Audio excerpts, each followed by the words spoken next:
What's up, YouTube? Nutjob with Machete, the Nutjob. I blew up my candle, so enough with that. Hey guys, yeah, you're wondering what the hell am I doing on Tenchi's channel? Well, he asked if I had a scary story to share, and of course, I have. I have many, but this one is one that actually happened.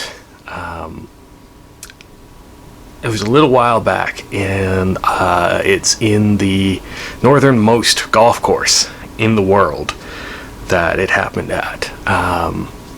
Like I said before, in Canada we do things a little bit different with our others. I mentioned the Wilderman and stuff like that. Well, the Inuit long ago had set up a compact of sorts with a creature that would kind of guard the north, sort of. If you want to think of them as, watchers on the wall, even though there's no wall. But it's icy and cold as fuck.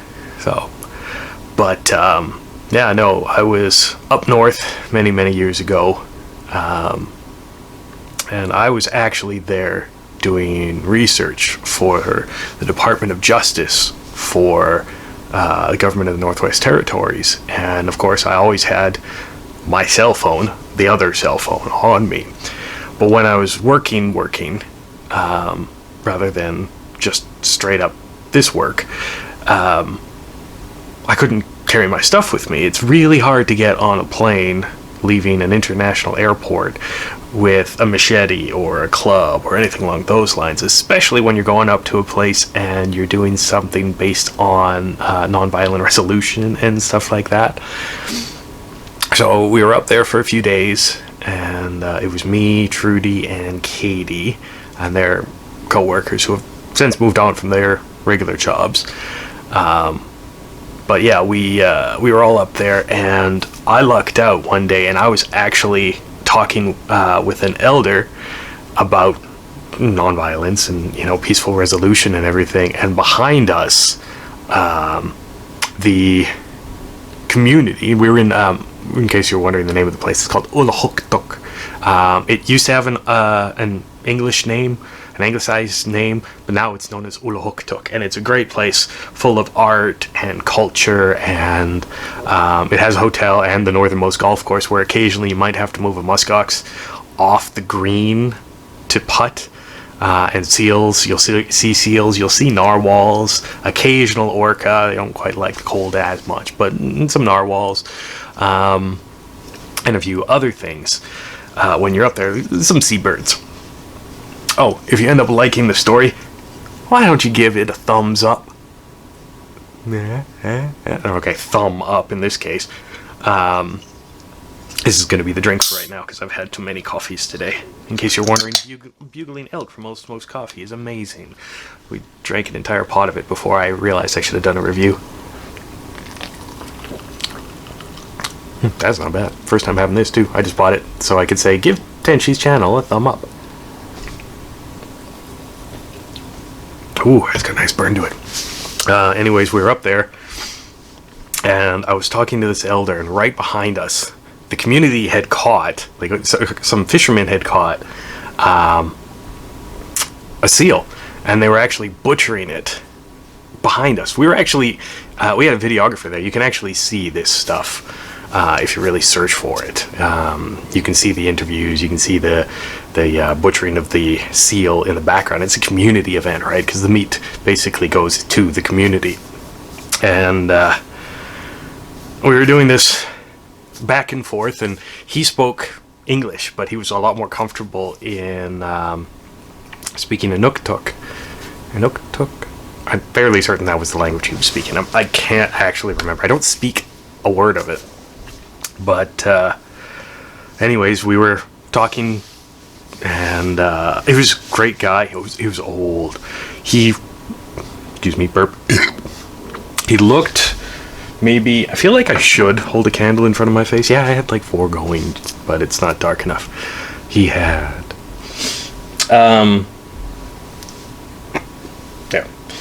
yeah. He had this look on his face like he had seen centuries. His eyes were still really, really sharp, but he really kind of gave off this aura of, I've seen everything this world can throw at us. And just the way he talked, it was melodious in English and Inuktitut. But yeah, we were doing this, and CLI is a delicacy. And he was essentially the elder of the village. It's a different dynamic in Inuit culture, but he was the oldest person in the village, and they brought him a seal eye, and they hand it to him, and he literally just grabs an ulu from them and downs it. And I swear I saw a little mischievous grin on his face. It was like, oh good, that's the face of Loki.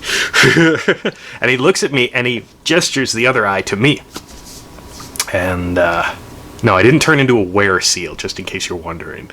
He hands me the eye, and not to be... That's my cell phone. It's telling me it's inconceivable. He hands me the eye and holds out the ulu. Not to be outdone. Now, CLIs obviously vary in size. Actually, that one was... If this... Yeah, I said 4. If this was like half of the eye, it was just a little bit bigger than this. There we go. No more candles. So there was a lot to it. And what does it taste like? People have asked me that a lot. And it tastes something like vanilla ice cream mixed with vegetable soup. And warmed up. And your taste buds are like half dead. It's the closest I can come to it. It's not something you can really describe. And unless you've had it more than once, it's not something... You might get used to. I didn't crave it again after that, I can tell you that much. But anyways, that night, now I say night, we were there actually during summer. So night there was about 40 minutes long, and it really just got kind of dim. But that night I heard screaming. I had no idea what the hell was going on. And as soon as I heard the screaming, I rushed out of the hotel room. It wasn't, like I said, it's a hotel. It's not like you can really bring a pocket knife even. So all I had in my hand was a pen, John Wick style. And I'd run out, and they were screaming, but there was no one around. But the scream was this kind of guttural... It sounded like if a child... screamed. I don't know if you can hear my stomach. It kind of sounds like that a little bit. It kind of sounded like if a child screamed from the bottom of the well but had the volume of an adult. Yeah. The closest I can really come to it. And I wasn't the only one who came out.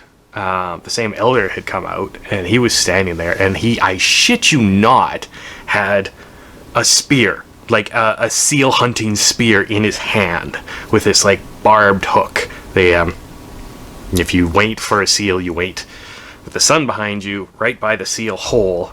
When it comes up, if he's looking your way, he doesn't see you, but you basically go down and you pull him out. That's how you seal hunt on ice, like pack ice. In a kayak, it's a little bit easier. Barbed spears, stuff like that. His had a freaking hook and a barb going up, and a nasty one too. And he looked like he fucking knew how to use it. And he didn't look like 85 or anything like that. He suddenly looked kind of like you would think, you know, like Cuchulainn or something like that, like one of those heroes. He looked like Achilles, if Achilles was Inuit and 5'0" and still like 80 years old. But you get, right, like he kind of gave off that strength. And it's me and him and fucking no one else. And I'm thinking I can't be the only one who's heard this. So I walk over to him and I go, "What was that? Did you hear that?" And he looks at me and he's all confused. Like, you shouldn't, what do you, come inside. So I go inside. And we sit down. Now I'm crossing my legs because that's basically how I sat in his place. His house was actually very nice.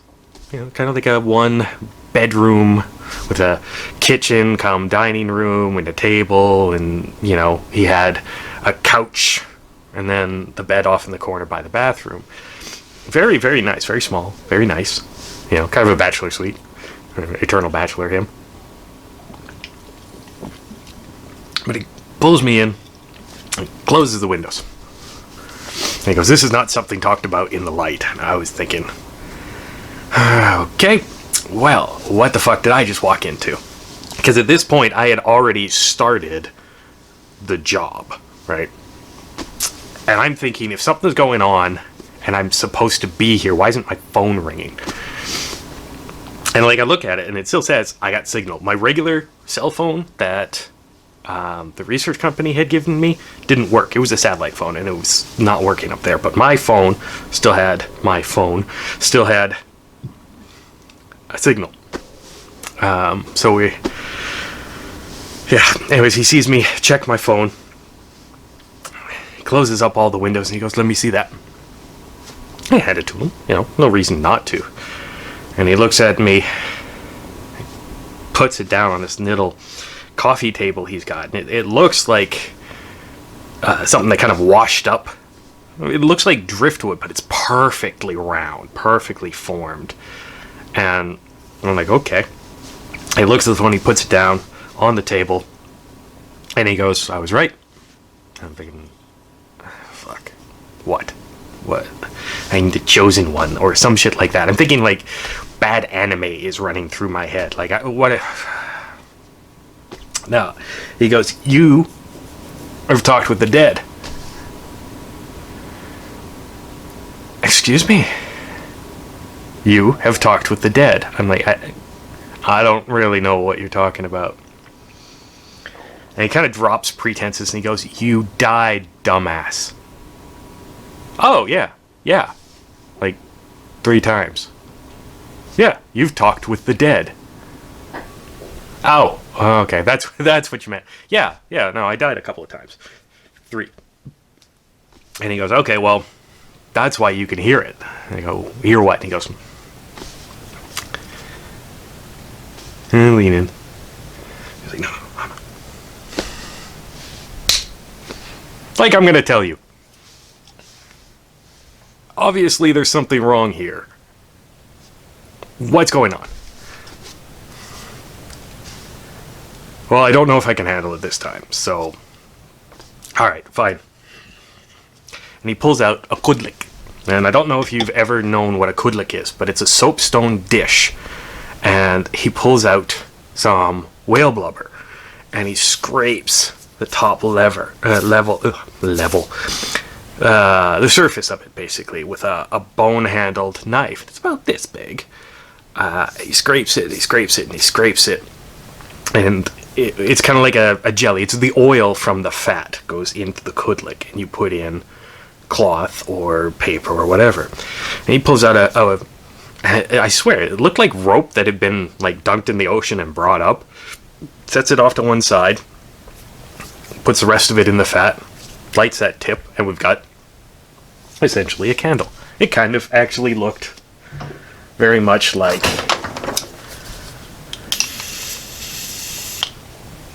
you would a candle, right? It's just sticking out of one end off that way. Well, we're sitting there in flickering light, and he goes, "Okay, what do you know about the Amarok?" Nothing. Assume nothing. I'm like, creature of myth, god, dead thing. He goes, "All 3? Oh, good, great, wonderful. What the fuck have I gotten myself into?" Okay, all 3. Is that what it was? That noise? Yeah, that was the Amarok. He goes, "Long ago, hero sat down with the Amarok, and it was a spirit wolf." He goes, "It was a spirit of a wolf, but not a wolf." I'm like, "Werewolf? No. Imagine if a wolf evolved from something that was both not a wolf and a wolf, and none of this earth and not of the light. Like, that still sounds like a werewolf, but okay. Sure. Don't smack me in the forehead again. It really hurt the first time. These bony hands. And calluses like you wouldn't believe. Anyways, let's put the candle down. He goes, the Amarok walked the earth, and anyone out at night or lost on the ice it would take. And the hero, he was out one day, and he heard the howl. I go, the howl. What you heard last night. Okay. And I realize it's probably really bright outside right now, so last night was only about 40 minutes. Northern light. 24-hour darkness, 24-hour sun. Kind of fucks you up. But either way, he says, okay, well, if you heard it, the thing, what that means is you have to deal with it. What do you mean? Well, the hero, what he did was, when he was out hunting, night fell. And he tried to get back to his village, but he couldn't find the shoreline. He had drifted away too far.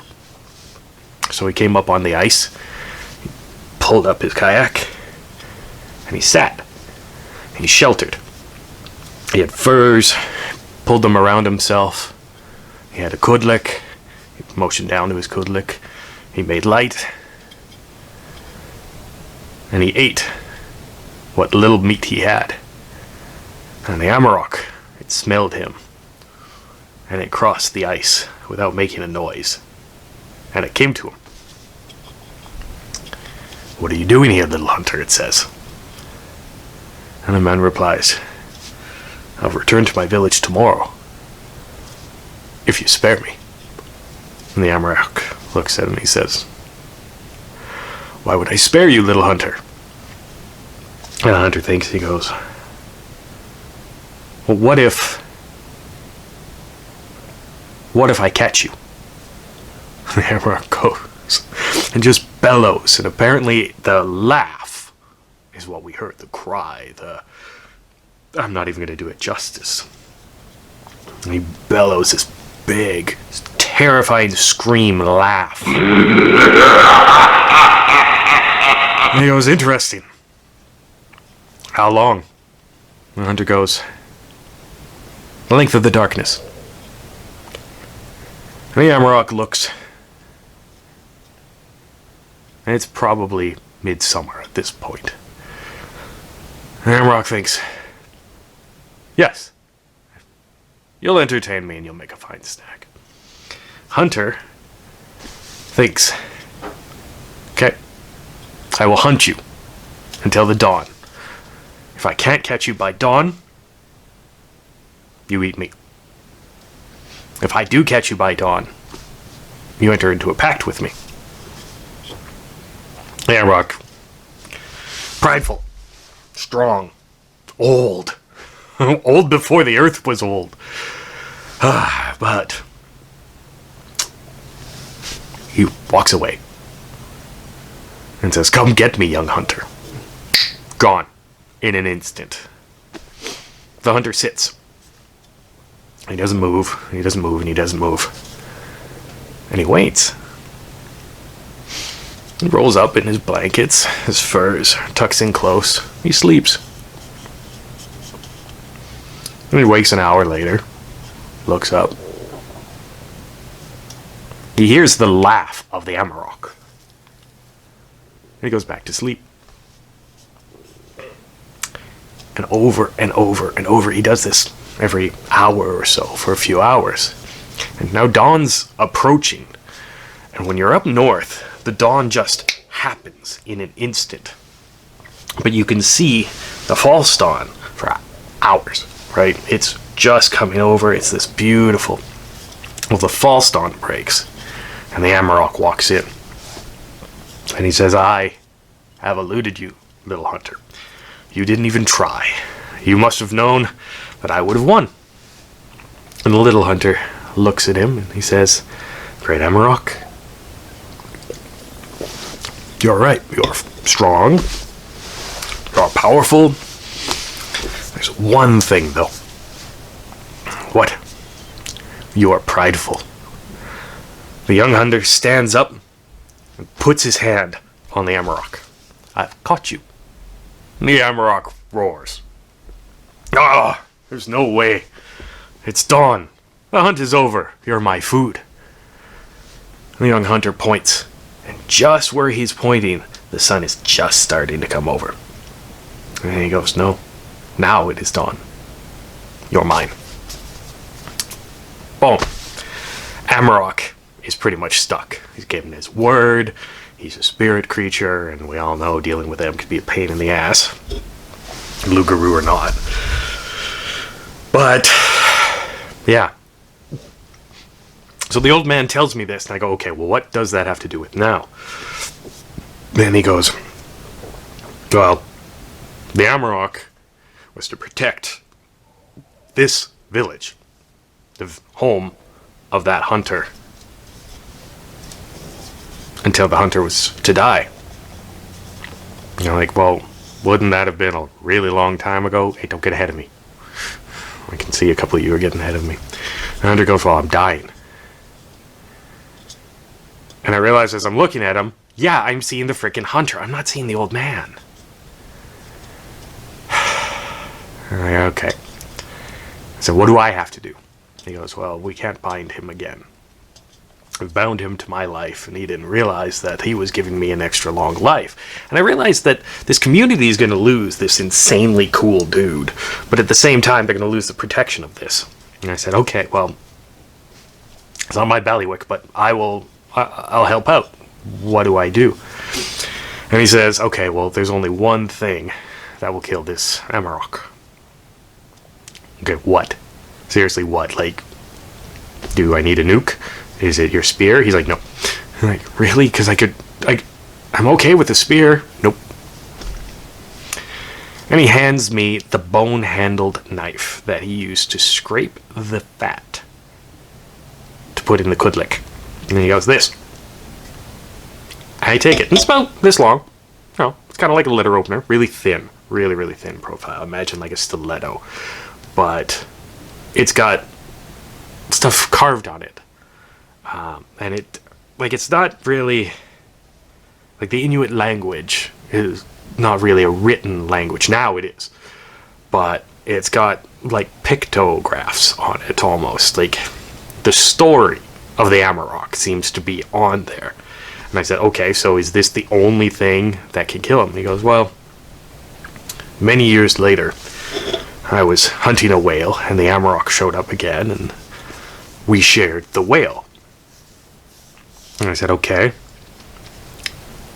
While he was sated, the Amarok had shared his one weakness. Drunk on blood and whale meat, which is not bad. But the fat's a little fatty. He had shared that the bone of the dead would be the only thing that could kill him. But he had to share it with the living. These weird creatures just talk in frickin' riddles and they give you headaches. That's why I'm glad I deal with Zeds. Anyways, he hands me this knife. I go, okay, what do I have to do? He goes, tomorrow morning. I went, today? Okay, today. You have to go out and you have to sit in the middle of the village the entire day until night falls. And you have to defeat him before dawn. I got like 45 minutes to fight a spirit animal. Great. And he goes, I will sit with you and I will teach you, but you must sit the entire day. I have fucked up knees, guys. Sitting for 24 hours would... yeah. So, we finish. We go up and I sit in the middle of town. And I sat. And I sat. And he told me stories. And I sat. And I sat. And people brought food. And I sat. And I sat. And no one questioned us at all. Not even Trudy or Katie, which was kind of weird. But they must have been told by people to just leave it be. This was something cultural or something. And I sat. And this man talked And he told me of his hunts, and he told me of, all the things that he had hunted. Polar bear, narwhal. He had hunted seals on the pack ice. He had hunted whales in the ocean. He had gone south, and he had hunted wolves, and he had hunted bison and muskox. He told me of everything he'd ever hunted. And I sat, and I sat, and I sat. And before I realized it, 24 almost hours have pretty much passed. Like, I've sat in one spot. I've been eating. I haven't gone to the washroom.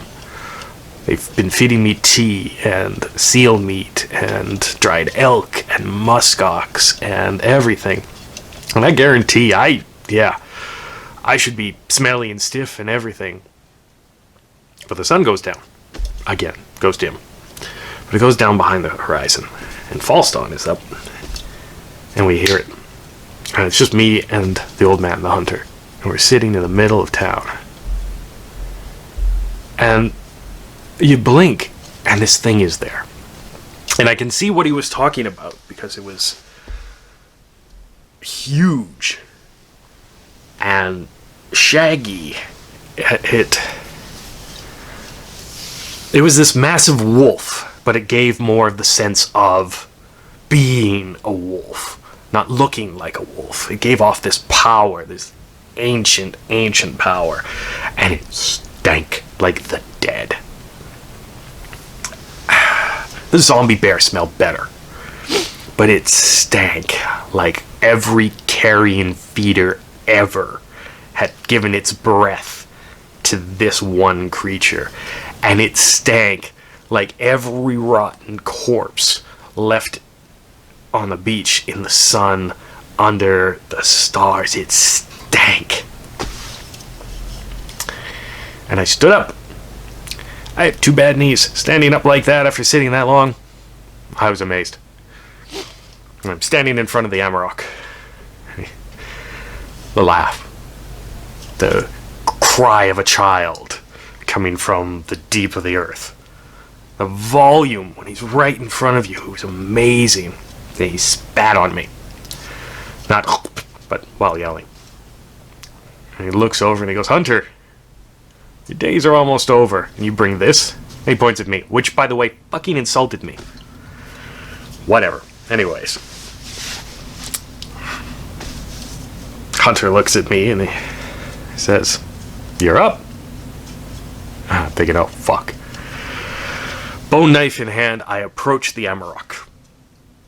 And he goes, "What do you think you're going to do, boy?" And I go, "I'm supposed to kill you." And this thing is huge, by the way. Bear little. This thing big. Bear little. This thing's huge. I'm looking at a vehicle, like something that's the size of a vehicle, the size of a Humvee. Humvee. What's a Humvee? I don't know. Hummus on a Humvee. It's fucking huge. I can barely wrap my mind around it. And this thing laughs and laughs and laughs. And that noise starts to get to me, and I start to get angry. And I'm not angry for me, but I'm angry that this thing doesn't think that, the hunter is not going to have helped me or anything like that. And so I step forward, and it drops its head. I don't even think. And I go like this. And I scratch it across the nose. And it howls, and the nose starts festering, and it glows. And I'm thinking, fucking sweet, can I keep this afterwards? And I jump forward. Jaws snap.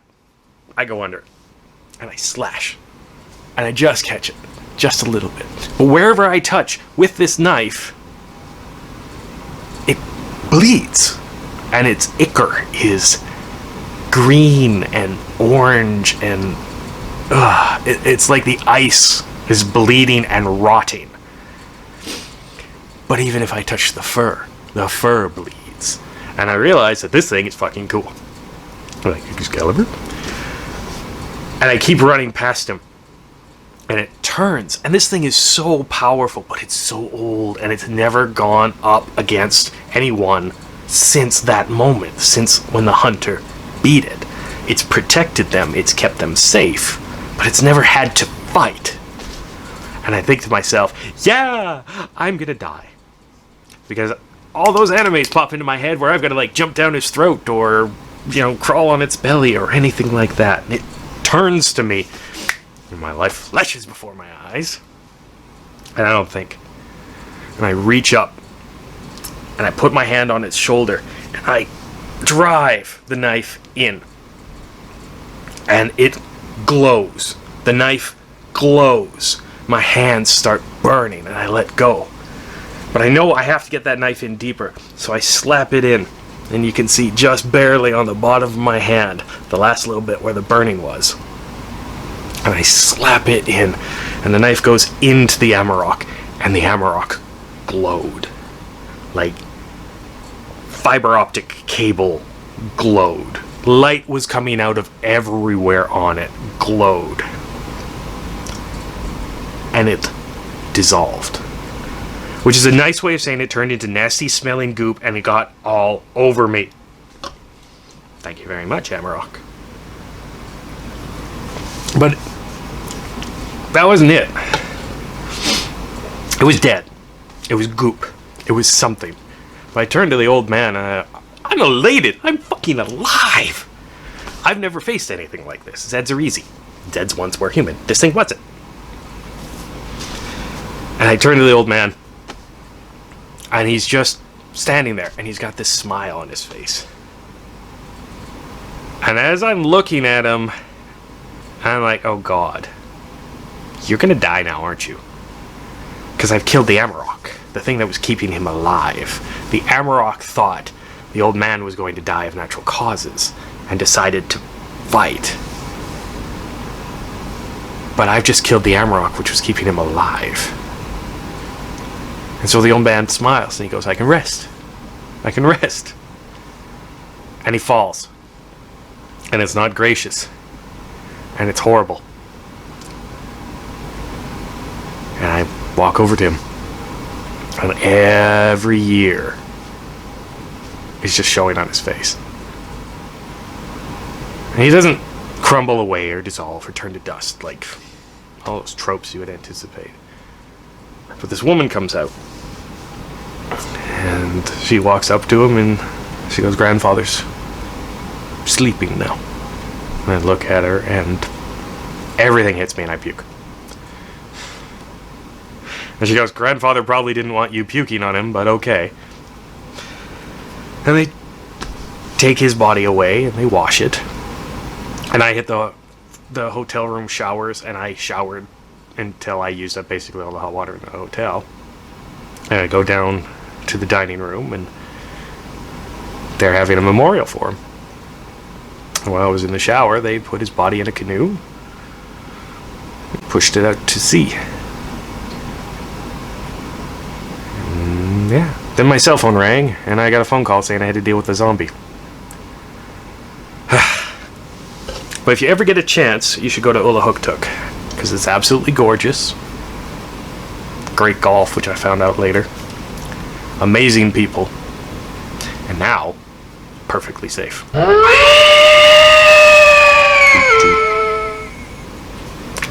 But don't let that scare you away. Remember, Canada's great, except for the zombies. Thanks, Dej.